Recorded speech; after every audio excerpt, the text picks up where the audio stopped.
Okay, so now we want to talk about the average value of a function.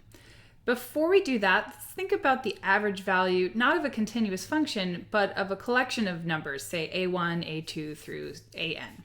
If you want to find the average value of those numbers, what you would do is add them up and then divide by the total number. So here I've expressed that as multiplying by 1 over n.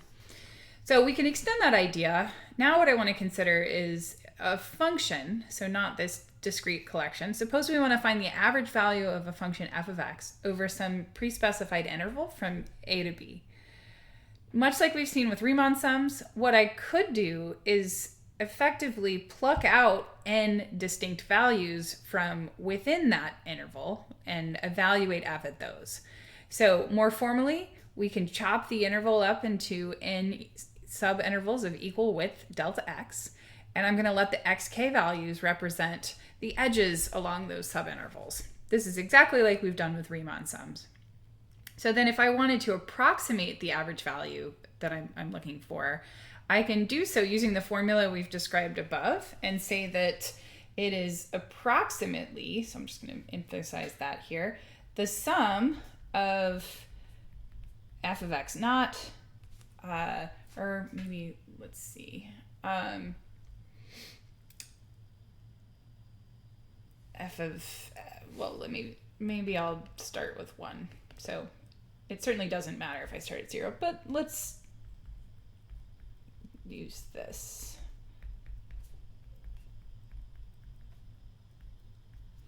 So I would have n values added together, and I'm dividing by n, which I'm going to multiply by 1 over n. So that is approximating the average value. Of course, we can express that in sigma notation. This could be the sum from 1 to n of f of x k times 1 over n. So that's one way to represent it. Now, in this next step, I'm going to do something that at first glance might seem silly, but if I were to multiply this by 1 in the form b minus a over itself, certainly that would be equal to the line above.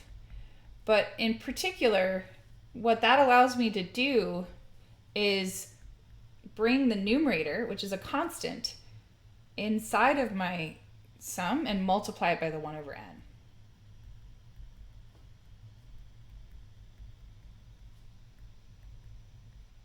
So this is the same as all of the lines above.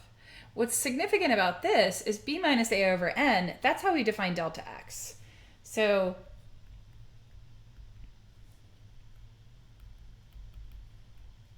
I can express this in this way. So what we have here should hopefully look familiar, right? This is a Riemann sum.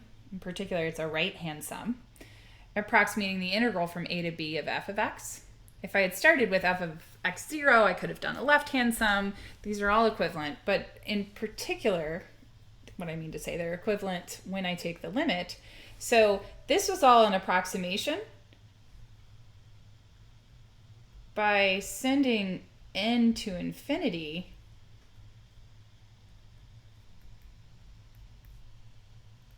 this approximation becomes exact, and we get the exact value, or exact average value. Instead of rewriting it again, I'll kind of jump to that. So we're going to define the average value of a function f of x over the interval from a to b. And we're going to define it as we have here. So here's our definition. And to be clear, the 1 over b minus a we saw, but the integral is coming from the fact that what I've boxed in green here, if I send n to infinity, that becomes the definite integral.